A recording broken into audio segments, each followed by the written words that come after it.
Hello mga kayayan! Wari ko ay summer na ulit ngayon kasi ang dami kong nakikitang nagtitinda ng halo-halo sa daan. Umpisa na naman ang tagpawes ng ating mga kilikili. Ay di ari nga, napabili na ako din eh. Ari lagi ko kasing nakikita kapag hinahatid ko si Elise sa school. Kakoy aking matikman nga kung masarap din ang halo-halo. Mukha namang masarap nga at marami siyang lahok. Siya sige, tuloy, lagi ang mga lahok. Sabi ko'y ate, aking bibidyuhin na at aking iinggitin ang mga makakapanood na rin. Bahala na kayong matakam din eh. Ay nung nakita kong matamis na saging nang ilalagay, sabi ko sa ate, dami-damihan yan at paborito ko yan. Ay di ari nga, malapit nang matapos, tinusukan na ng stick o, nilagyan ng ice cream at saka nilagyan pa ng pinipig sa ibabaw. Ay tunay nakatakam-takam nga are. At ayun, tapos na, atin titikman na ang halo-halo ni ate. Sa halagang 30 pesos, wari ko'y mura na are. Kita nyo naman ang mga nilagay na lahok, kadami din, halos kumpleto. Ay di ari na nga, titikman na natin kung ano ba ang lasa nito. Basta siguradong masarap are, sabi ni ate eh.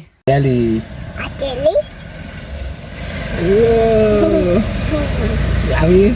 Ano na? Where's the banana?